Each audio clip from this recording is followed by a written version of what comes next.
وذكر فإن الذكرى تنفع المؤمنين. والصلاة والسلام على رسول الله وآله وصحبه ومن والاه. You may recall that in my second lecture I attempted to trace the always tense, often quite dismal story of the mutual comprehension or lack of it between the three great Abrahamic religions. I pointed out in particular the considerable overlap that exists in prophetic history and the disparities that exist, particularly concerning the last two of the great Abrahamic prophets, namely Jesus and Muhammad. What I hope to do today is to trace other aspects of this long-standing historical interaction, not so much the religious side of things, but other dimensions. The question of the transmission of science, technology, medicine, and philosophical ideas from the Islamic world to the world of the West. And as I go in my usual style, I'll follow various red herrings which hopefully will elucidate some of the blank spots that have appeared in the various presentations so far. Also, as I promised on Monday, I hope to leave an unusually long space at the end for questions. So any questions you might have on today's lecture or indeed on Monday's, I'll be very happy to at least try and answer them for you. So, the impact of Islam on medieval Europe. This is a complicated story. It's also a hugely important story. One could even call it the most important episode of cultural transmission in the world's intellectual history. I think one could make a large claim like that for it. The first, and historically also the most effective vehicle of such an osmosis was in fact the comparatively undistinguished, in some minds, vehicle of trade.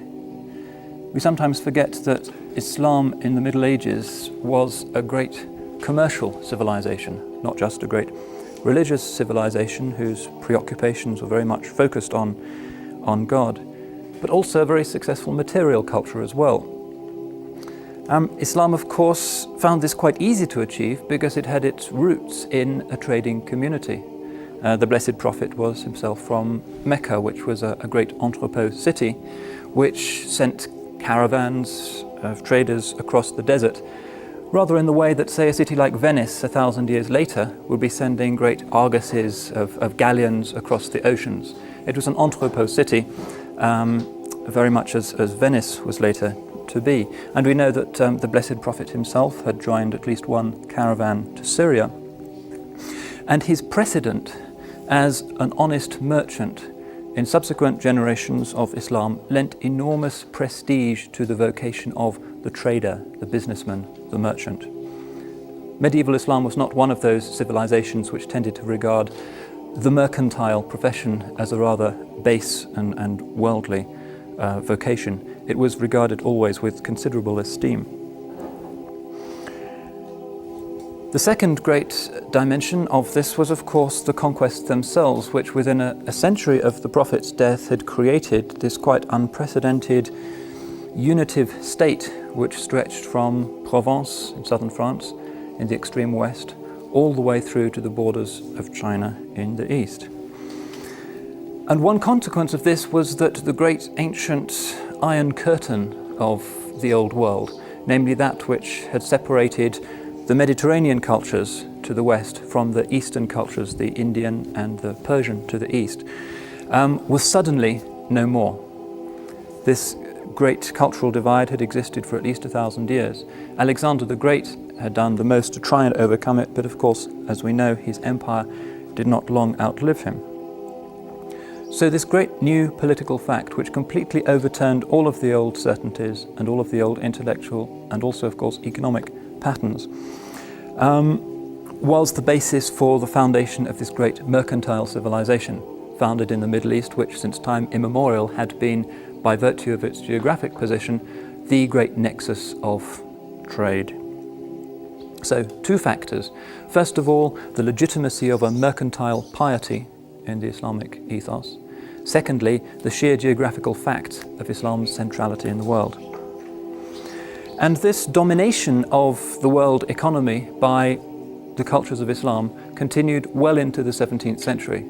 The obvious reason for its final unravelling was the European discoveries of routes around the Cape of Good Hope and Cape Horn, and the creation, first of all, of the Portuguese maritime empires, which brought to an end the effective domination of countries like Egypt, which had handled previously the trade between Europe and India, and also other civilizational factors. But for this period of at least 1,000 years, there was Islam sitting astride the world's great trade routes, those routes that are sometimes known to economic historians as the Golden Web. And this Golden Web spread out from the Middle East.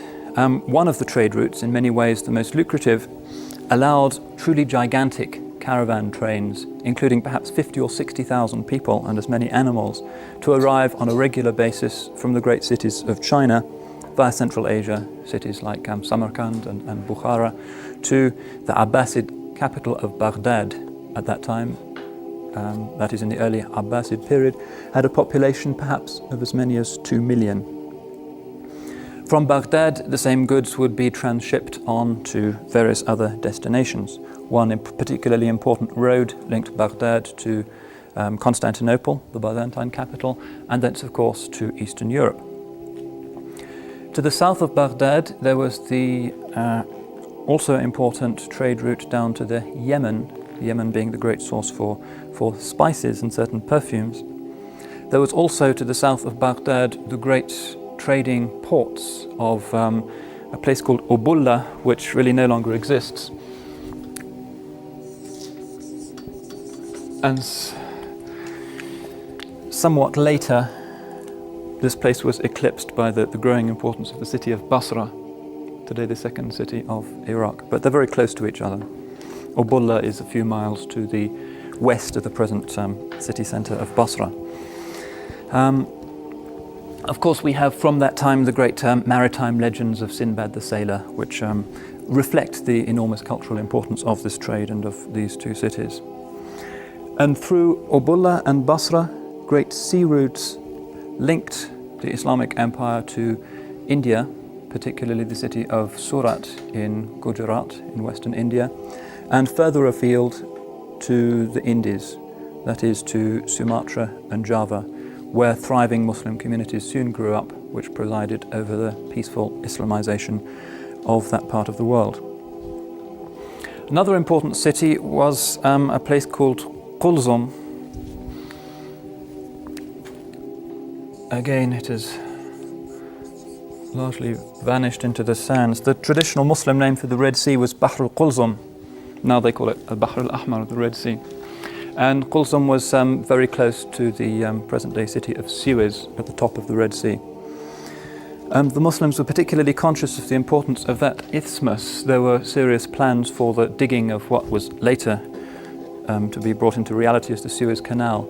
And following the instructions of the second Caliph Omar, a canal was in fact dug, but not to the north of Qulzum, but rather to the west, connecting the city of Fustat, just to the south of present-day Cairo, with the city of Qulzum, right across the desert. And the canal still exists. You can see it, and there's some ancient engineering works and buildings around it. And this, of course, acted as an enormous stimulus to world trade and cemented the importance of the Middle East in that pattern. Finally, and probably of least significance, there was trade with Europe itself. And Europe was really something of a backwater on this great golden web, largely because Europe didn't have very much that the rest of the world wanted. A few raw materials, a little bit of silver from the Balkans, for instance.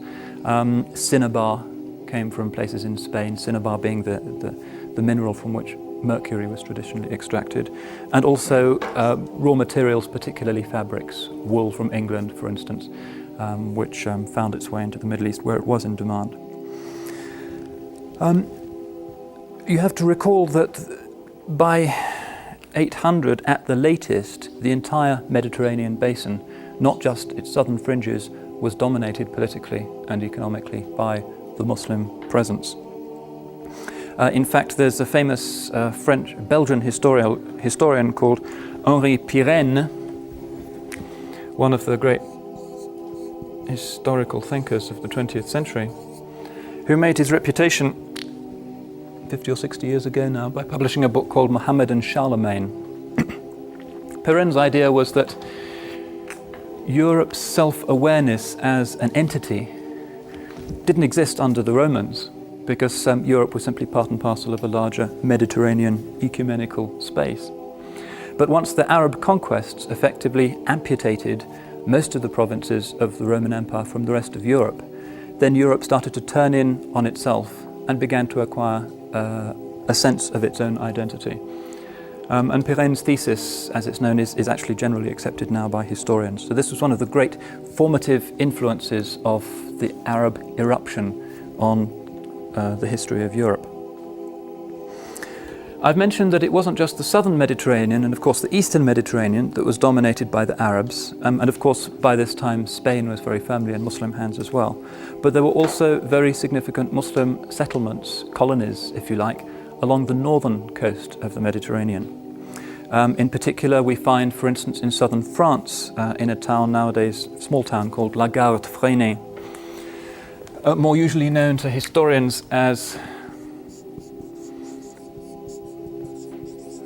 Fraxinatum. It's not far from present-day Nice. For the best part of 200 years, there was a thriving Muslim city there, independent of the Caliphate, but nonetheless very important. It was in fact the most important port of France in that period. It only fell to the Franks in 973. Corsica and Sardinia were also in Muslim hands. In fact, if you look at the the regional symbol of Corsica, now of course part of France, you'll see that it is a black head with a turban. They call it la tête mort, because so much of Corsica's medieval history is intimately tied up with its relationship with the Muslim world. Also on the Italian coast, you had in particular a number of small Muslim settlements, sometimes barely more than garrisons or fortresses along the coast. Amalfi was the best known of these, and one reason for the fluorescence of Amalfi as the first of the great Italian Christian trading states was the fact that patterns of trade and local trading traditions had already been developed under the period of Muslim rule. Sicily, of course, also becomes substantially a Muslim country until the time of the Norman invasion.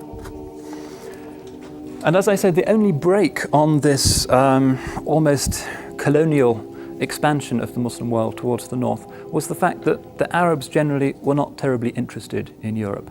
They had this idea, and indeed to a large extent the experience of Europe, as a rather cold, unfriendly place, full of forests with no major settlements, no significant economic activity. The fact that the great intellectual and spiritual life of Europe, by this time becoming quite considerable, was enclosed within monasteries didn't help. And generally the medieval Arab stereotype was of Europe as a kind of dark continent, something quite barbarous and uninteresting. So the Arabs had a lot that Europeans, particularly in the emergent courts, the Ottonians, the Carolingians, wanted to import. They really wanted Arab spices. They wanted finished manufactured goods, particularly things like crystal goblets, gold, silver products, ivory in particular, fabrics and carpets. And in fact, if you look at European paintings, really until the 17th century, usually you'll be able to spot in the background 2 or 3 things that clearly are not of European manufacture but come from the Islamic world. One way in which we have been able to piece together the history of Oriental carpets is by looking at paintings by people like Holbein, who in their attention to detail would pick out in great detail the patterns on these carpets. So luxury goods generally in medieval Europe were almost exclusively imported from Europe. And as I said, Europe exported a few things in exchange, wool and so forth. Also slaves were a very important export from medieval Europe. The slave trade came to be dominated particularly by the Venetians. The Venetians were the great slave traders in that period. Now, one reason why the Arabs found it so easy to dominate the Mediterranean was their superior knowledge of shipbuilding techniques. It's an interesting fact that not only did the early Muslims suddenly acquire the military prowess that enabled them to conquer the Byzantine Empire and the Sassanid Empire of Persia simultaneously, which you would think was some kind of military madness, the equivalent, say, of Upper Volta today simultaneously declaring war on the United States and Russia. In those terms, it was quite comparable. But they did that and they succeeded. They divided their forces, defeated both of these great empires. But something we less frequently recall is the fact that very rapidly the early Arab Muslims became a great maritime nation. In the time of the fifth Caliph Muawiyah, the first significant fleet was constructed by the Arabs in Alexandria, and they showed themselves such good sailors that they promptly thrashed the Byzantine navy and established unchallenged Muslim naval superiority throughout the Mediterranean, with the exception only of the Aegean and parts of the Tyrrhenian Sea, which were still regarded as being within the Byzantine sphere of influence. So they had this extraordinary ability to adapt.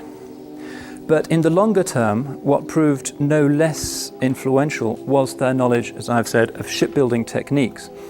And this again was made possible by the fact that the Muslim empire straddled both halves of the formerly divided world.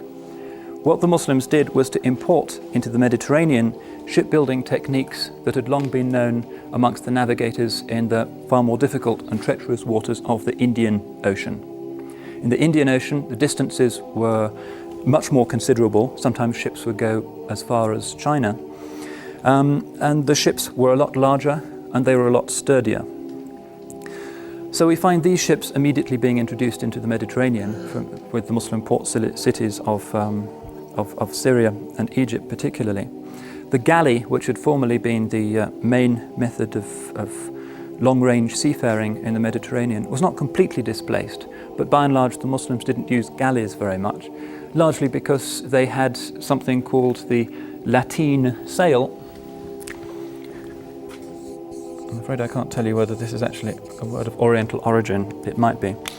But it was much more effective and efficient than the former rather simple square sails, single-masted square-sailed vessels which had been used in the Mediterranean hitherto, the so-called carrack.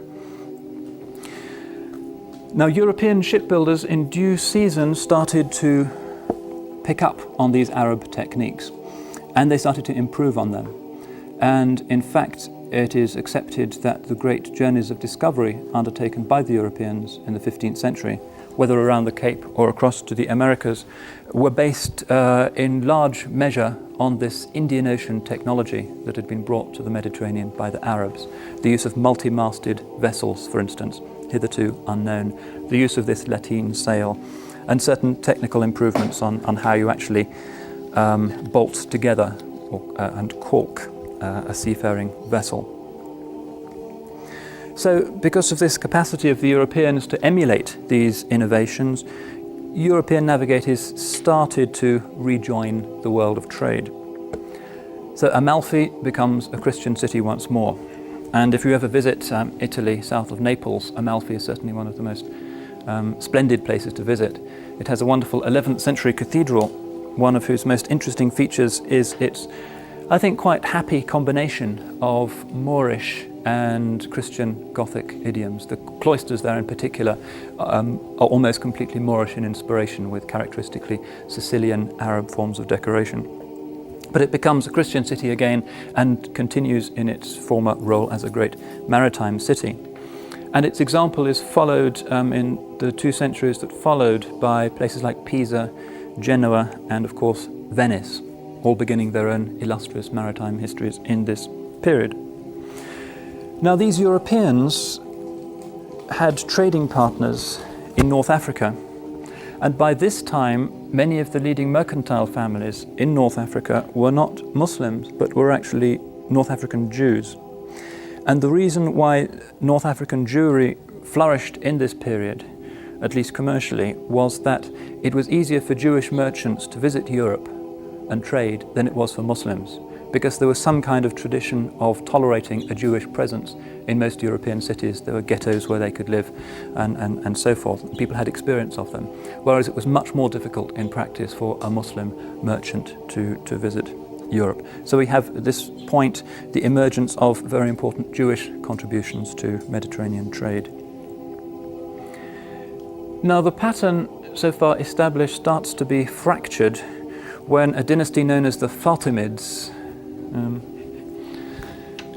who are a Shia dynasty of Ismaili proclivities, seize control first in Tunisia and then 20 years later in Egypt.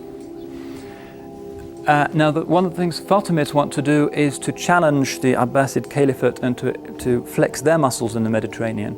And immediately they start to build the largest fleets that the Muslim world has ever seen.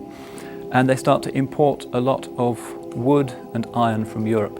And this is one of the things that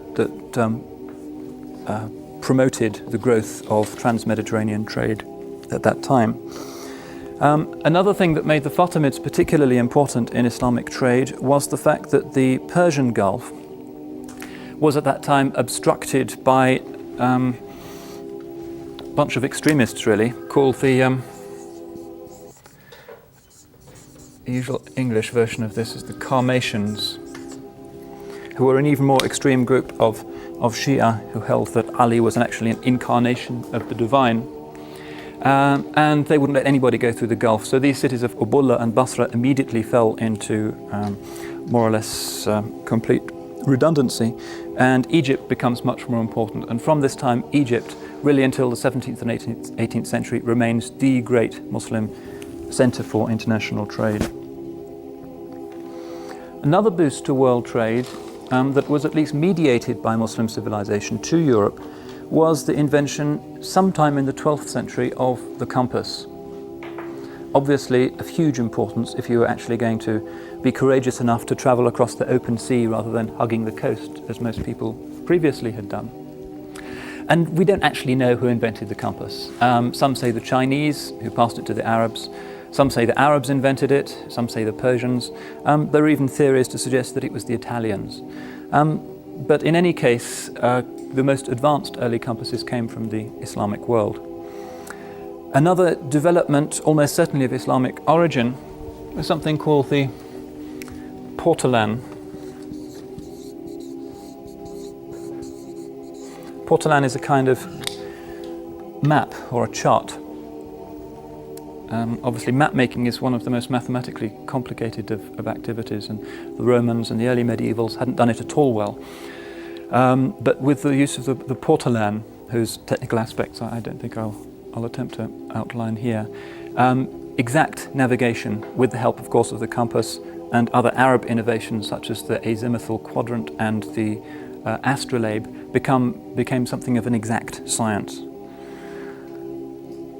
Now, this great domination of the seas by the Islamic world has left permanent memories even in the English language. I've just dished out a list of Arabic words that are of Islamic and of English words that are of Islamic origin.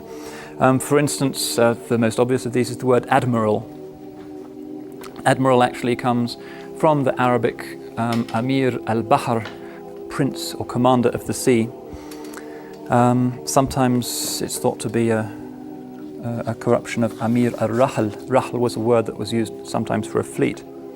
Other words such as monsoon or sloop or bark or even cable are also of Eastern origin. And this is a reminder, even in our language today, of this erstwhile domination of the seas by the Muslim world.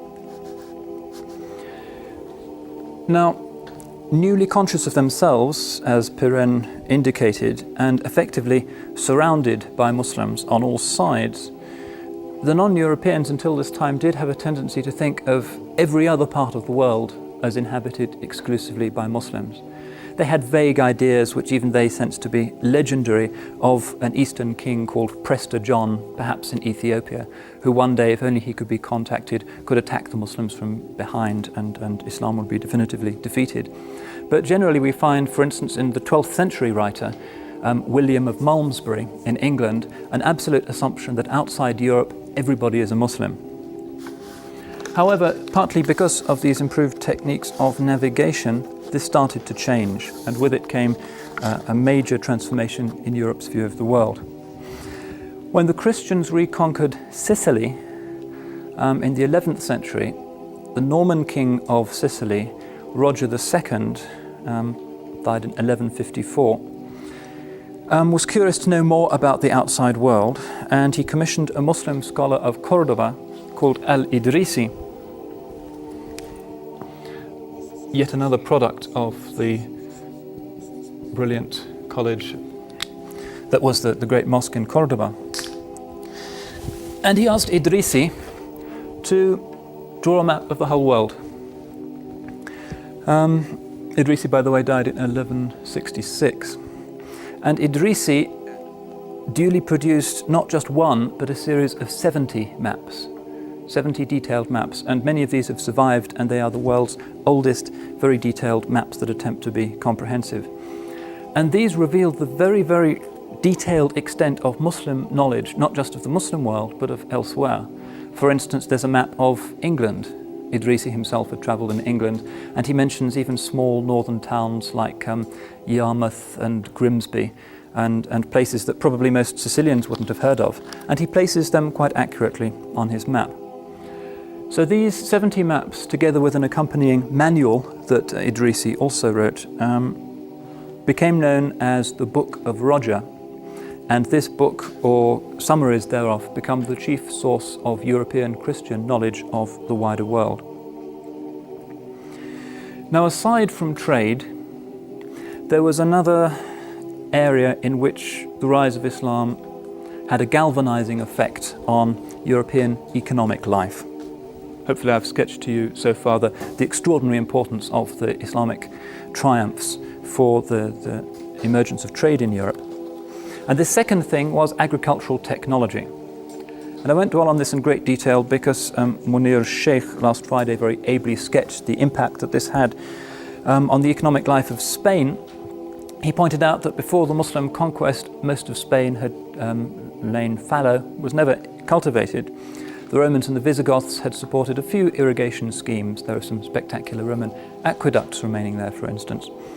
But Spain's population is believed to have tripled in the 2 centuries following the Muslim conquest. And this was made possible in large measure by the large-scale introduction of sophisticated techniques of irrigation, again from the Near East. The water wheel, for instance, was the obvious example that he gave. And this is reflected in the Spanish language. Again, you'll see some of these words in the list that I dished out.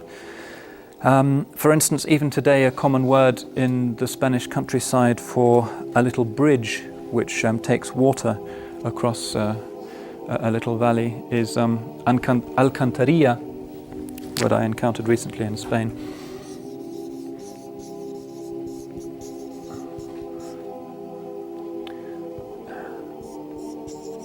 Alcantarilla, which simply comes from the Arabic word al-qantara, meaning a bridge. There's even a town in Spain, of course, called Alcantara.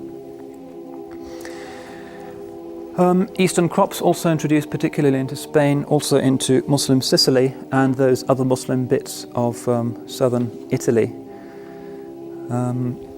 So we find things like sugar, rice, oranges, lemons, aubergines, artichokes, apricots, cotton and so forth, hitting the shores of Europe for the first time. Also in Muslim Spain, perhaps even more significantly, we find new techniques of mining being developed. Roman mining had been very much a desultory hit or miss affair. Drawing on older Near Eastern traditions, the Muslims introduced new techniques of excavating, of propping up shafts, and of ventilation, most importantly, that allowed the natural resources of Spain to be exploited as never before. And in particular, we find Spain becoming a great centre for the export of iron and copper, and again this thing called cinnabar from which they got mercury.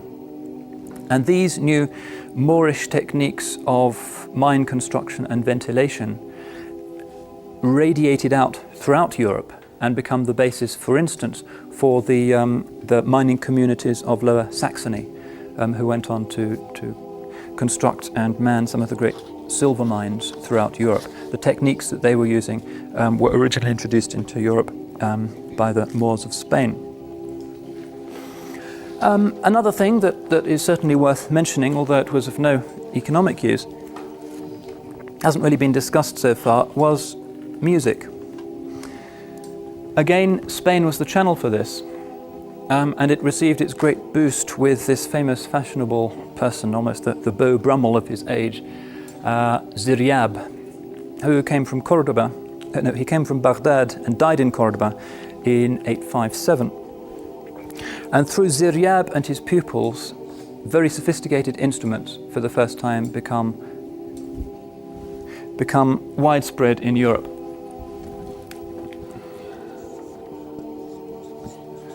This is his name. I take it it's a Persian name. I don't know what it means. So we find most obviously the lute. The English word lute simply comes from the Arabic word al-oud, which even today is the standard Arabic word for the instrument. We find types of flutes introduced into Europe for the first time. We find a great range of drums. And the minstrels and the troubadours who radiated out from medieval Provence were largely drawing on the very sophisticated folk musical traditions of Spain. It was easy for troubadours and minstrels to cross this iron curtain between Christendom and Islam, to perform one day in a Christian court and then travel and perform in a Muslim court. And they were a great instrument of cultural osmosis again. In fact, in English, one of our most popular rural traditions is the famous Morris dances. I don't know if you've been to England and seen these usually rather soppy but half-drunk figures dressed in white with bells around their arms and legs, sort of jumping about, hitting sticks and generally looking a little bit absurd. You have them? Okay. Well, you'll be fascinated to learn that Morris dancers are actually Moorish dancers. That's the origin of the word. And the traditions, as you'd expect, have been greatly transformed over the ages and through the process of migration from Spain to England. But scholars accept that that's the origin of this type of dance. Troubadours as well, the word is said to come from an Arabic root meaning delight, usually applied to delight inspired by musical performance. And one of the things these troubadours did was to introduce new poetic forms into Europe through song. Generally, Roman poetry had a fairly simple system of rhythm and didn't bother with rhyme. For the first time in the 13th and 14th century in Europe, we start to find the consistent use of rhyming in poetry. We also find types of strophic poetry, hitherto unknown in Europe, and it's thought, although obviously these things are oral traditions and can't be definitively documented, that they come from Muslim Spain. Also, prosodic forms in popular culture, something called the villancico, which is still quite widespread in Spanish rural society, is an almost exact carrying over into a Romance language of an Arabic poetic form known as the zajal, which was actually developed by the Muslims of Spain. It wasn't something they brought with them. Arabic literature flourished and was most innovative in Muslim Spain. Another key impact of medieval Islam on Europe was the introduction of paper. Paper, of course, was not an Arabic invention. In fact, the early Arabic word for paper, which is karid, is actually a Chinese word. It's not an Arabic word at all. And the legend has it that the Abbasids took some Chinese prisoners because the Chinese were very secretive and always guarded the secrets of these inventions like silk, which for hundreds of years everybody wanted to know how silk was made. It was only in the Middle Ages that the knowledge spread outside China. Similarly with paper, it's said that in the 8th century some Chinese soldiers and sages, mandarins presumably, were taken prisoner, and they were only released on condition that they showed their captors how to make paper. So we find in the year 800, we have an accurate date for this, the first paper mill is established outside China, and it happens in Baghdad. Europe is very slow to catch on. The first paper mill in Europe doesn't appear until the 14th century. Nonetheless, paper was exported from the Islamic world, and we find medieval Latin manuscripts increasingly written on paper rather than things like vellum as they had been previously. So all of these things are cultural areas in which medieval European life was profoundly influenced by what was going on across the Mediterranean. And more generally, one could remark on things like just the general style of refined living, the way in which people used textiles, the way in which they ate, the order that food was served at banquets and so forth. All of these things were imported generally from the East. That's more or less all I wanted to say about Muslim contributions to the economic and general cultural life of Europe. I'd like to spend a few minutes now talking about Muslim contributions to science. To understand this, we have to grasp something of the mentality of the early Muslims. One of the most extraordinary features of them was their flexibility. I've mentioned that not only did they conquer the world, basically, but they were very happy to become a great maritime power, something that was not part of their culture in Mecca and Medina. And another extraordinary feature of their mentality was their very lively intellectual curiosity and the openness of many of them to learning from other cultures.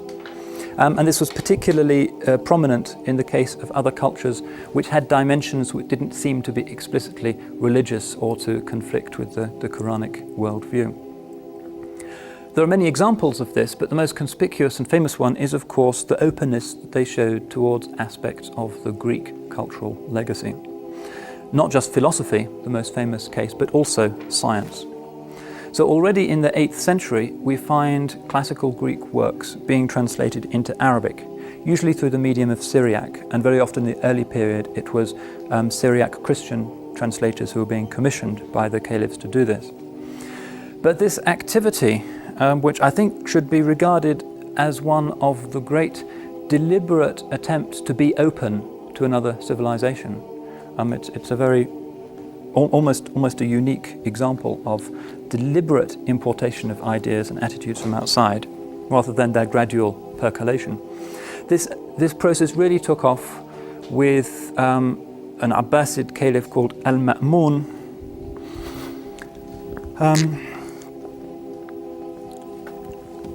Let me expunge this. Ma'mun was one of the great early Abbasid caliphs. You may recall I mentioned his support for the Mu'tazilite theology. And his dates are dates in which he reigned. Ma'mun, very fascinated by theological questions, also increasingly interested in the possibilities for Muslim theology of, is that legible? Of learning from the Greeks. Greek ideas had started to percolate particularly into Mu'tazilite thought, hence his interest. And he decides to do this officially by actually founding an academy primarily for the translation of Greek and to a lesser extent Syriac works into Arabic, so that these could be part of the general patrimony of Arab Islam. And this academy he called Bayt al-Hikmah, which means the House of Wisdom. And it had a gigantic library, we're told over 100,000 volumes. Remember, this is at a time when the largest library in Europe, which was in Paris, perhaps contained just 400 books. So he had this gigantic library, different languages, and he also employed full-time scholars to teach there and also to carry out these translations. And the best known of these early translators was actually a Syriac Christian by the name of Hunayn ibn Ishaq. This is in Baghdad, yes. Center of the world.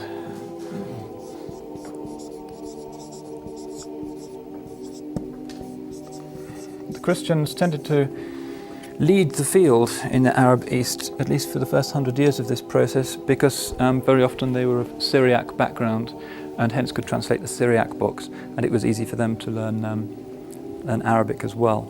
Syriac being a Semitic language. And also the fact that Hunayn bin Ishaq was a Christian enabled him to travel around the Byzantine Empire, where he assiduously used the caliph's funds to purchase manuscripts of ancient Greek texts. Back in Baghdad, Hunayn bin Ishaq got busy and translated first of all the medical works of Hippocrates and Galen. Galen was particularly important in the medieval Islamic world, far more important than he ever became in Europe. In fact, there were 3 times as many Arabic translations of Galen than there are Latin translations. He goes on to show more interest in philosophy, and he translates the key texts of Plato. So the Arabs for the first time have access to have access to Plato's Republic, Plato's Laws, and the Timaeus. And he also goes on to translate at least the logical works of Aristotle, the Organon. Now, of this great literature, 2 fields seem to be of most immediate importance to the Muslims as they saw this burgeoning corpus of knowledge in their midst. Medicine and astronomy. Medicine, as a perennially popular practical science, unlike many of the Greek sciences, it actually had a career at the end of it, so plenty of people started to study medicine. And also astronomy. And one of the great reasons why astronomy became such a respected and widely cultivated science in the medieval Islamic world was, of course, because of the astronomical problems involved in the Muslim religion itself. First of all, how you figure out the times of the prayers, and more taxingly, how you determine exactly the orientation of the city of Mecca. If you're in a remote and unfamiliar place, how on earth do you do it? Well, to do it properly, you need to get into things like spherical trigonometry and all kinds of fairly advanced geometrical tasks. So we find astronomy, and particularly its associated mathematical disciplines, very assiduously cultivated by the early Muslims. And in fact, the first Muslim books which make extensive use of the Hellenistic legacy are books on mathematics. Now, the great pioneer of Muslim maths was the great genius Al-Khwarizmi, one of the many drawbacks of computer use is that your handwriting degenerates, but if you can't read these things, let me know. Al-Khwarizmi, Khwarazm, where he came from, is that area of Uzbekistan on the southern coast of the Aral Sea. He came to Baghdad, and he seems to have died around about the middle of the 9th century. We don't have an exact date for it. He was one of the scholars working at this place called Bayt al-Hikmah. And the Caliph asked him to produce a revised and more accurate set of astronomical tables. Hitherto, the tables of Ptolemy had continued in use. And also asked him to update Ptolemy's work on geography. And he does this, and does it very well, and in due season these works are widely accepted in Europe as well. But his most important legacy is the very radical advances he made in the field of algebra. In fact, the very word algebra, as is so often the case with words with the letters AL at the beginning, comes after the great work he wrote called Al-Jabr.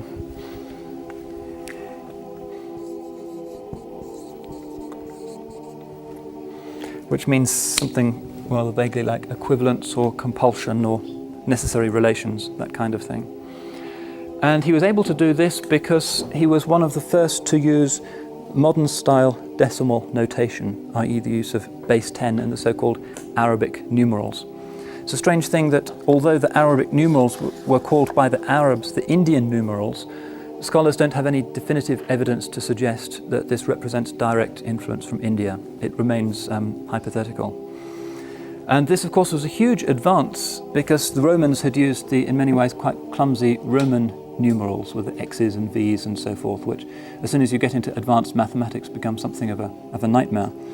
And the Byzantines, even more perversely, used base 16 hexadecimal system as the basis for their mathematical system, and of course also used in administration. All of these did not just have abstract applications, but they also had very immediate implications for the way in which your bureaucracy operated, the way in which you kept accounts, the way in which you did business, and so forth.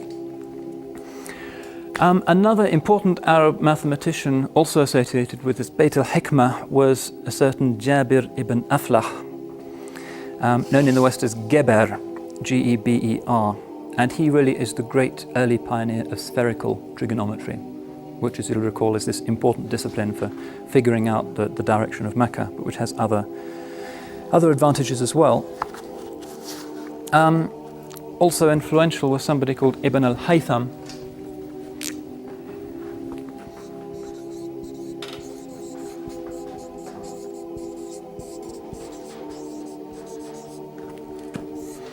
known because the Latins had understandable difficulty getting their mouth muscles around the Arabic syllables, known to the West as Al-Hasan. If this was more or less inevitable, because if you wanted to use these words in a Latin sentence, you had to put suffixes and so forth on. So they tended to shorten and Latinize all of these names. Did you have a question? Yeah, sorry. Yeah, I got to go back a couple. Before these mathematicians, you said that there were, basics, different bases. When you go back to Muhammad's time, when they figured out zakat, I don't know, I guess as soon as it was 2.5, I don't know how that number came about. How did they figure that out? Did they have a system there? The classical hadith for it says, in every 40 sheep, one sheep. That's the way they did it, as a fraction, rather than as a percentage. Do you know if they had a base 10 system? I'm sure they didn't. No, perhaps somebody else here could illuminate this, but as far as I know, it wasn't known in the Prophet's time. Okay. Yeah. How do you spell the gentleman's name who did the spherical trigonometry? Right, he's called... I've been trying to spare you some of the names of the lesser figures. Invariably, as soon as I'm away from my notes, I forget them myself. But he's called Jabir ibn Aflah, and known in the West as Geber. I assume that's how they pronounced it. One thing I read was the name algorithmic is the root of our word algorithm. Yeah. As well. Very much a relevant mathematical maneuver, of course. Algorithms are the basis of computer programming. Now this Ibn al-Haytham character, he writes more than 50 books. At least more than 50 of them have survived. It's possible that he composed more. And the best known of these, again at the risk of overburdening you with these terms, really a hugely influential work, was known as the Kitab al-Manazir, which you could translate legitimately as the Book of Optics. Optics. The Latins called it Opticae Thesaurus, comprehensive book about optic matters. And he's very original in this book, and he goes more or less completely against the very revered authorities of Ptolemy and Euclid. The most radical thing he says in this book is that light rays do not move from the eye to the object, as everybody had hitherto assumed, but come from the object to the eye. And he demonstrated this in many quite ingenious ways. He was the first to do experiments with things like parabolic mirrors, for instance. He did things with lenses and so on. He also deduced the general laws which govern the refraction of light through a transparent medium, whether it be a gas or through water. So he's the first person ever to have calculated the thickness of the Earth's atmosphere. Of course, you can't actually calculate the thickness of the Earth's atmosphere because it doesn't suddenly stop and beyond you just have the vacuum. But the fact that he thought he could do that, and that he used the correct principle, which is measuring the way in which the sun's rays are refracted through it, shows the originality of his thought. Now, obviously, Ibn al-Haytham's discoveries were a very considerable application in the sphere of astronomy. The Arabs, again, making the most of their geographical position, had access to both the Greek and the Indian astronomical traditions. So they translated books not just from Greek, but also from Sanskrit, and also some books from Pahlavi, which was the pre-Islamic language of Iran. And they soon go on to make their own contributions. So we find that the Arabic version of Ptolemy, amended and improved by a number of scholars, becomes known as the Almagest.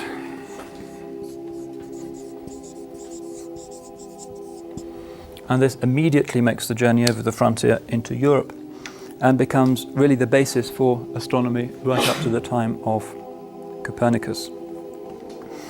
The astronomers were also interested in what they called the Zij, that's Z-I-J, which are astronomical tables. And the best known of these was assembled by a man called Al-Battani in about 900. And it's interesting that so accurate and satisfying were these tables that they were used in the Royal Astronomy, the Royal Observatory at Greenwich in England as late as 1749. So they have a career of about 800 years. They're not surpassed in that period. So that's astronomy. I want to talk a little bit more about medicine now, because if anything, the Arab contribution to medicine was even more fundamental than it had been to these other disciplines. The Middle East, before the arrival of Islam, was already a major center of medical practice and research through various teaching hospitals, and these tended to be staffed and operated by Nestorian Christians. The best known of them was at a city to the east of Baghdad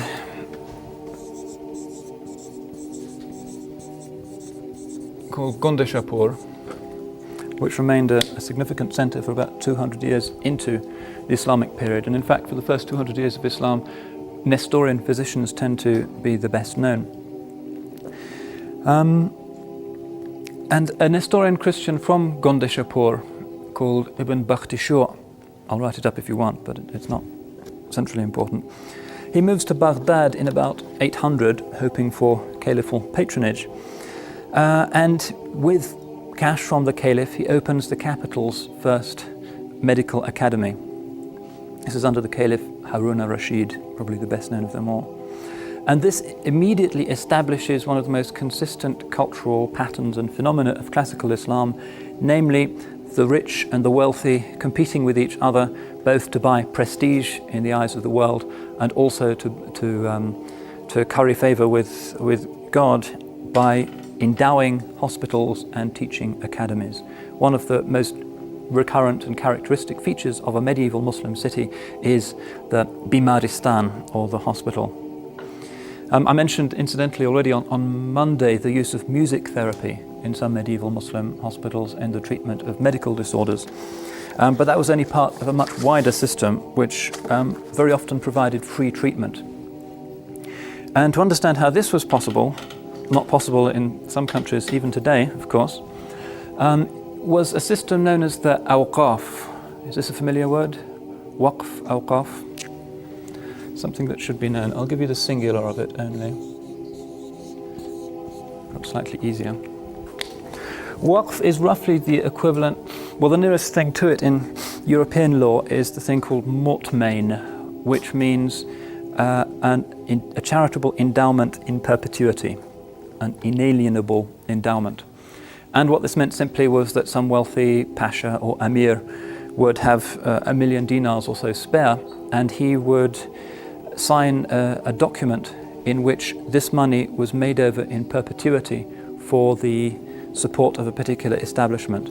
And generally the ruling of Islamic law was that the money itself had to be invested in a physical phenomenon, so that land would become the endowment of a particular mosque or college or hospital or whatever, or shops.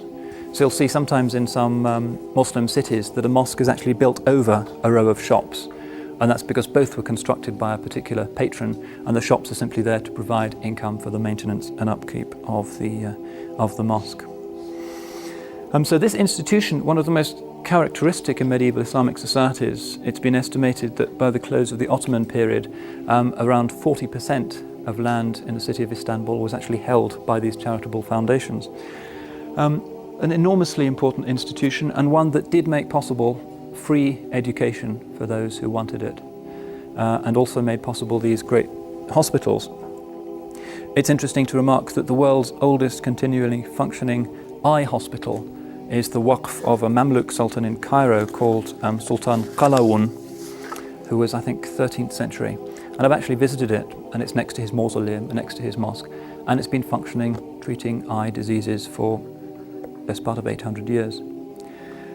But just to give you an idea of the scale of operations which were made possible by this system, there was also in Cairo almost certainly the world's biggest hospital, called Al-Mansouri. And this could accommodate, we are told, 8,000 patients. And it had many of the features of a modern hospital. Male and female patients were separated, and there were separate wards for separate disorders. Particular diseases would be confined to different wards, which has obvious advantages. There would be a ward for surgical cases, a ward for mental diseases, and so forth. The hospital had resident surgeons and physicians, also had nurses of both sexes. It had a separate dispensary, administrative section, storerooms, library, a lecture room, and a mosque. So that, unfortunately, one of the inevitable concomitants of medical care seems to be the creation of bureaucracies, and medieval Islam was no exception. So one minor branch of medieval Arabic literature is a genre of books about hospital management. But this was just the institutional framework. Medical theory itself also made great steps forward. And in due course, it utterly revolutionized the teaching and understanding of medicine in Europe as well. A kind of medical canon was created which included some 70 classical authors, mostly Muslims, but also including some Christian and Jewish physicians. And this canon was translated in due course into Latin, either directly or through the medium of Hebrew. The Jews, of course, in the Middle Ages being also known for their work as physicians. There are two people who become particularly well known, two great towering figures. One of them is Razi. I'll venture not to write his name up because it should be easy. R-A-Z-I. R-A-Z-I in this part of the world. He had, again, a Latin name, whether he knew it or not. Razes, which they thought was easier to pronounce than Razi. He wrote a lot of books, including some less known ones, which indicate again some of the timeless features of the medical field. He has a book, for instance, called Why Frightened Patients Forsake Even the Skilled Physicians. And he has another one, which also exists in the manuscript libraries, of which he called Why People Prefer Quacks and Charlatans to Skilled Physicians. Right. A number of sort of reflective books. Yeah, as I say, some things don't change. But most famously, he writes this truly tremendous book called Al-Hawi, which becomes known in Europe as Continens, which more or less means Al-Hawi, that which is inclusive, a comprehensive manual on medicine. Gigantic multi-volume work which includes everything he knew about the medicine, not just of the Arabs, but also of the Indians and the Greeks and so forth. So he proceeds chapter by chapter, and in each chapter he says what the Greeks have said about this disease, what the Indians have said about this disease, what the Persians have said, what the Syrians have said, and so forth. And at the end of these conclusions, he adds his own clinical observations based on his own practice as a doctor, and then gives his own opinion. This book was abbreviated and achieved very wide currency also in Europe under the name of Liber Regius. This was the textbook that they used. Again, becoming subliterate here. They used it in our own hospital in Cambridge at Addenbrooke's well into the 17th century. Razi's only serious rival as a physician was, of course, the possibly even more towering figure of Ibn Sina.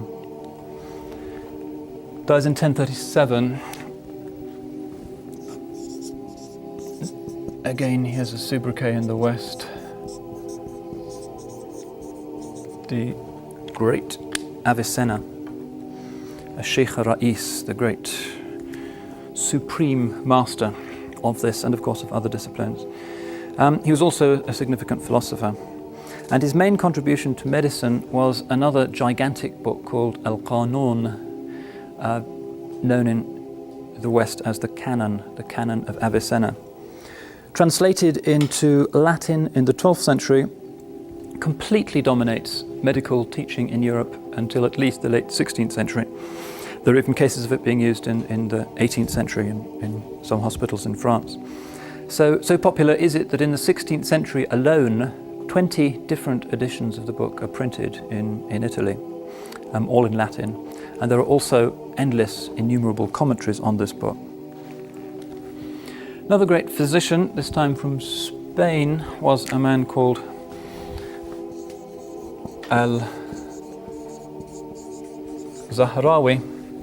Zahrawi's claim to fame lies in his great innovative skills in designing new medical instruments. In fact, if you go to the new Museum of Arab Civilization in Cordoba, they've actually recreated some of his instruments from the very detailed illustrations that he gives in his manual. So the Arabs also become great exponents of the science of surgery. Other sciences, alchemy, of course, the very word alchemy is of obviously Arab origin. Alchemy in the medieval Islamic world, as in Europe, had two dimensions. First of all, the mystical, speculative dimension, the metaphor transmuting base metal into gold, which was seen as being a symbol for the transformation of the soul into something pure and incorruptible. And also the practical aspect of alchemy. One of the things that Arabs did was, and this was largely the achievement of Ibn Sina, was to more or less discredit the notion of the transmutation of elements. They said one element simply cannot become another element. These are fundamental building blocks of existence, and you can't turn one into another.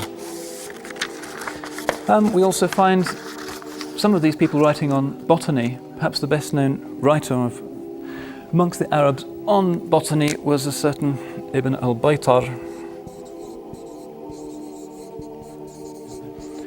Another Spaniard, he's from Malaga, quite late, I think 13th century. His name is said to be the origin of the word veterinary, because he writes about the treatment of animals.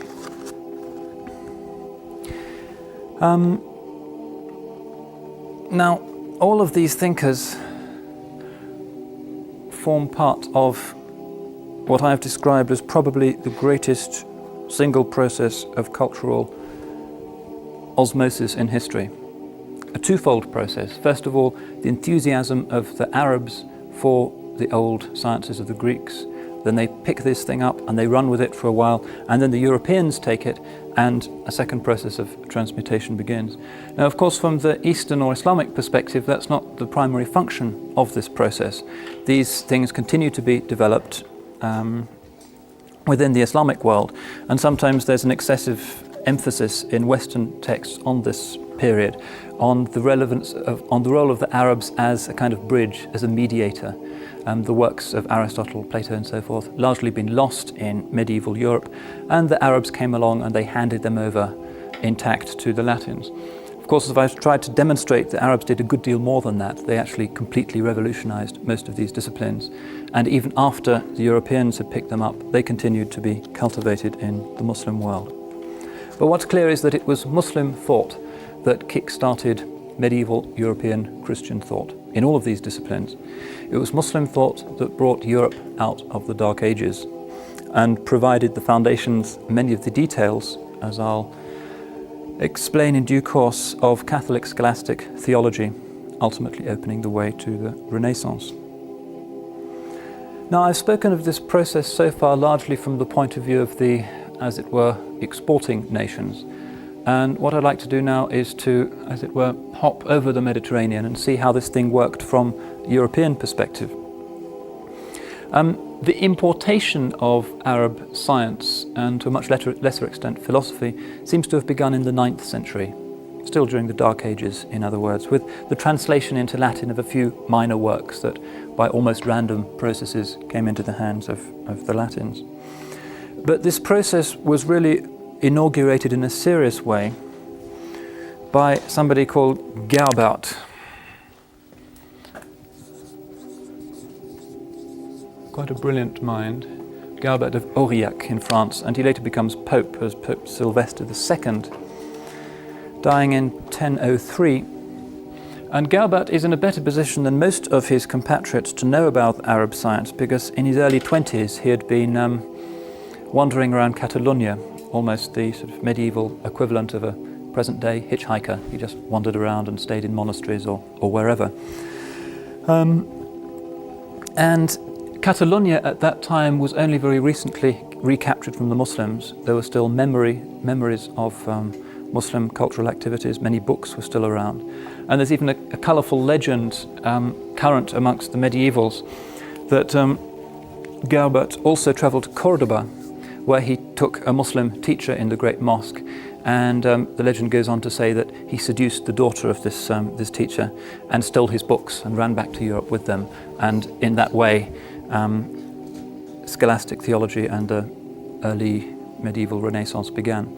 There's no evidence to suggest, however, that he was ever in Cordoba, but certainly he was in Catalonia, where he was exposed to aspects of the Muslim heritage. Galbert, very brilliant, although in the 10th century more or less a lone figure, was the leading astronomer and mathematician of his time in Europe, largely because of what he had learnt from the Muslims. He also introduces the astrolabe into Europe.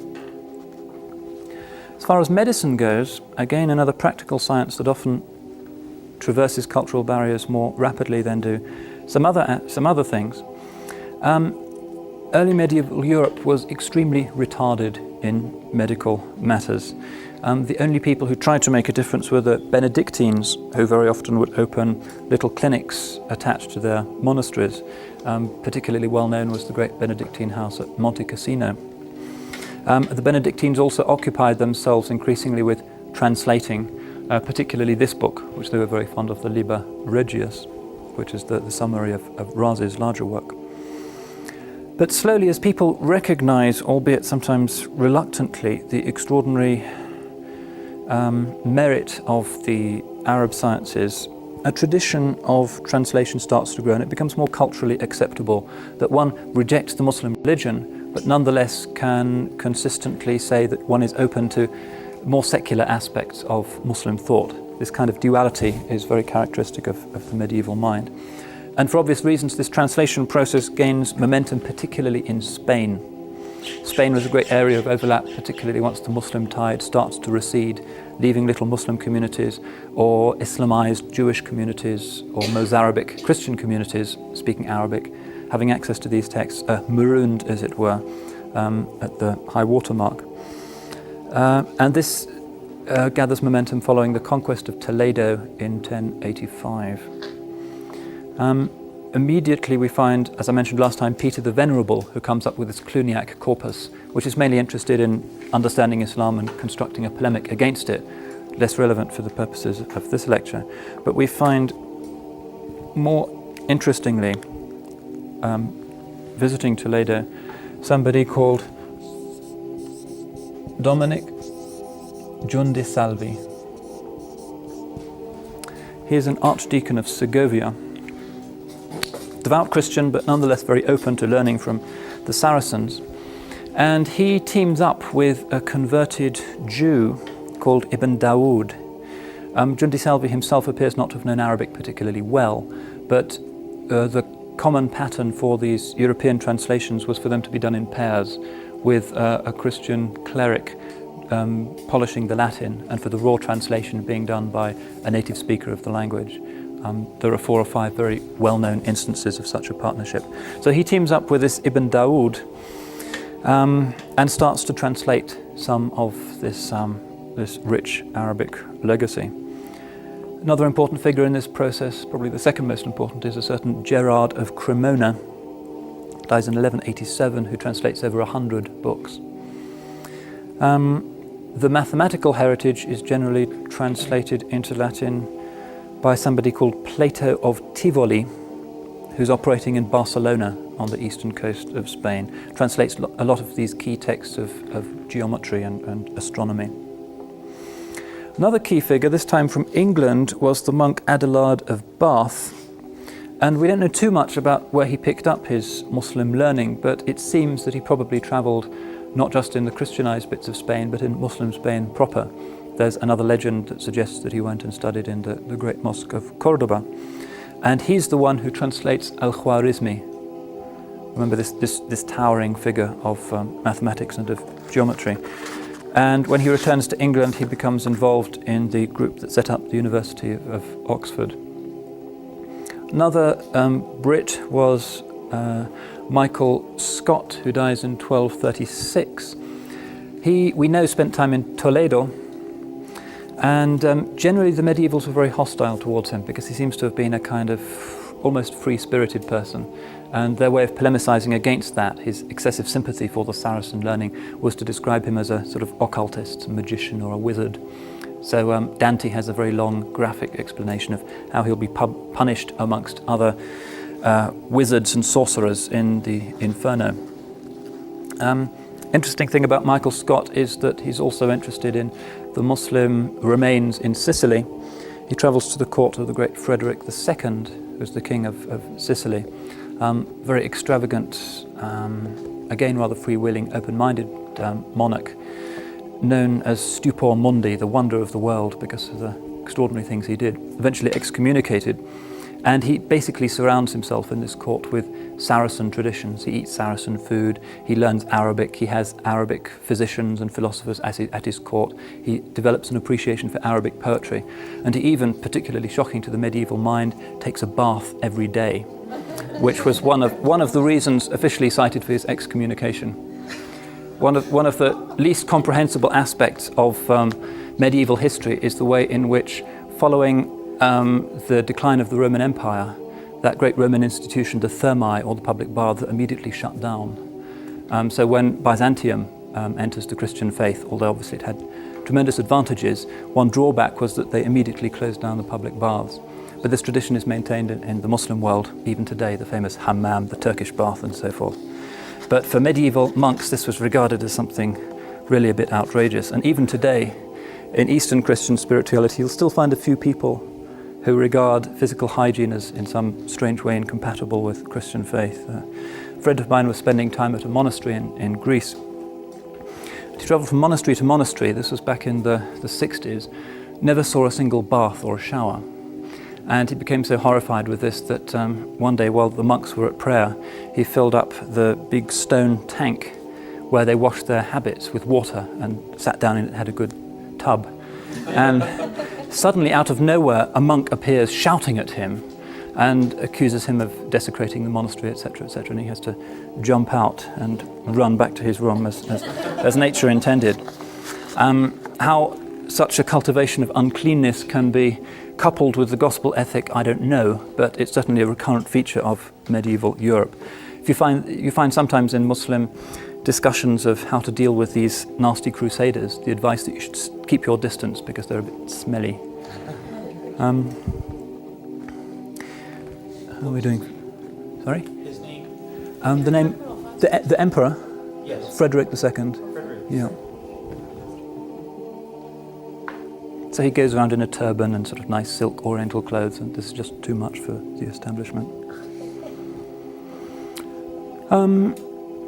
Frederick's an interesting example of a particular type of Christian. It's all too easy to assume that all medieval Christians were kind of rabidly hostile to anything that came from the wrong side of the Mediterranean, or to Muslim life or respect for Muslims. But Frederick II, as I've mentioned, while remaining, it seems, a Christian, was actually very sympathetic to his Muslim subjects. Many Sicilians at that time were still Muslim. Another example of this, not to be forgotten, is the great Alphonse X of Spain, known as Alfonso el Sabio, Alphonse the Wise, dies in 1284, rules the still largely Muslim city of Cordoba. And if you go to this museum, which I mentioned earlier, which is called something like the Museum of Medieval Cordoba, I can't remember its exact name. It's a very up-to-date, high-tech museum, and you go into one room, and it's completely dark except for 4 life-sized waxworks. And one of them is Ibn Rushd, the Muslim philosopher and jurist of Cordoba. One of them is Ibn Arabi, the great Muslim mystic, also taught in Cordoba. One of them is Maimonides, another Cordoban, and the fourth is the great Christian king Don Alfonso el Sabio. And one of the unnerving things about this museum is that they actually talk to you. Right? You turn to one of these waxworks and immediately he starts talking to you. And you can choose what language he speaks in. Sadly, they don't have Arabic or Latin in the range of choices, which would be the most obvious ones. And the English translation is this impossibly fruity sort of 19th century public school thing. And to be addressed by Maimonides in those terms is somewhat disorienting. I took she was then three-year-old daughter in to see this, and she was completely staggered by this phenomenon. But Don Alfonso el Sabio is an important reminder that it was indeed possible for medieval Christians, including monarchs, to be open to this Arab heritage. There's a third dimension to this apparently two-way process of transmission, which as yet I haven't really mentioned. And that is, of course, the third party to the great Abrahamic family of religions, the Jews. Now, in Muslim Spain under Umayyad rule, there develops a quite unique symbiosis between Arabs and Jews. And the most obvious initial reason for this was the fact that it was the Jews who had invited the Arabs in the first place. They had been persecuted by the Visigoths. They sent a message to the Umayyad governor in Morocco saying, please come and deliver us because we know that things are much better for Jews in North Africa than they are for us. And in 711, Muslims go in and take Spain very easily with Jewish support. So they're quite close to each other. And we find that the greatest Muslim monarch of Spain, the great Abdurrahman III, had a Jewish physician, Hasdai bin Shaprut. Actually, one of the more significant figures, I'll just give you his patronymic. A great scholar of the Haggadah, the doctrinal exegesis of the Hebrew Bible. Ben Shaprut becomes very close to Abdurrahman III, and he's appointed the chief Umayyad diplomat. So he goes off representing Umayyad Spain to various European courts and also to the east. Ben Shaprut also establishes, with caliphal support, Spain's first Talmudic colleges. And the importance of this is that Hebrew immediately becomes a major academic scholarly language.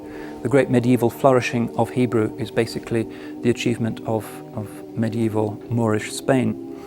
So we find Spain becoming the great center for Jewish civilization in the Middle Ages. Maimonides, the most obvious example, died in 1204. Also somebody called Avisebron, that's Ibn Jabirol, who dies in 1058. I'll just give you his Latin name.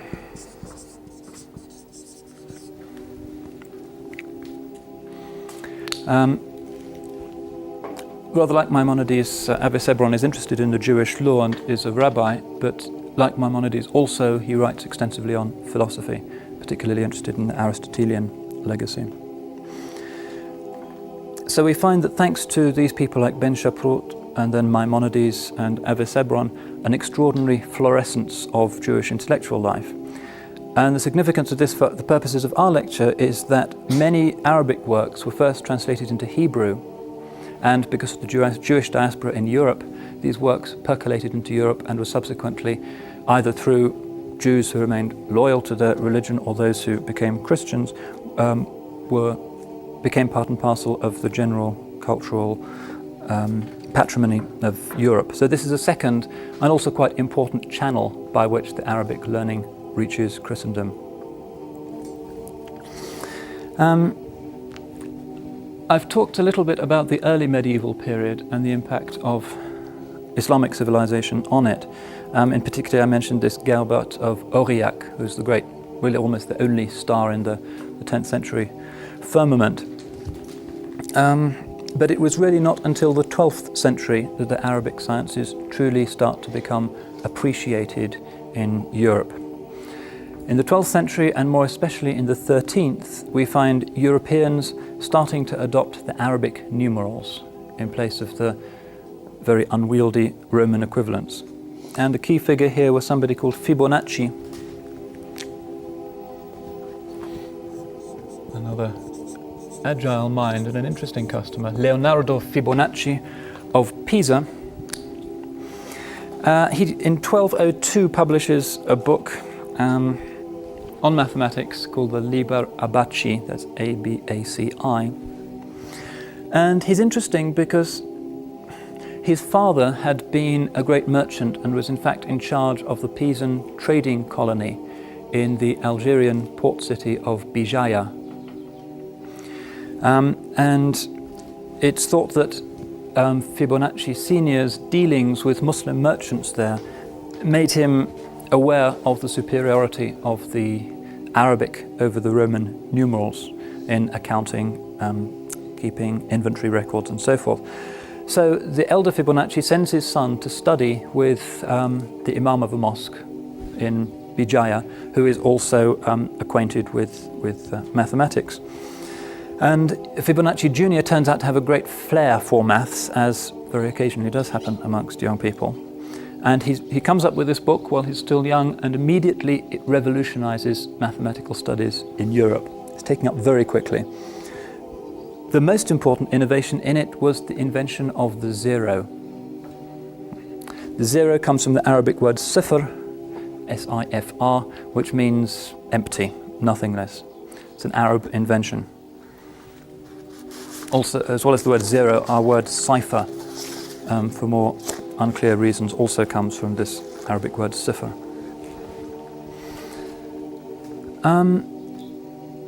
There's more to say on this particular theme, but with your permission I'll pause there. We can have some coffee, and then afterwards I'll try and conclude this story, and then we can have some questions.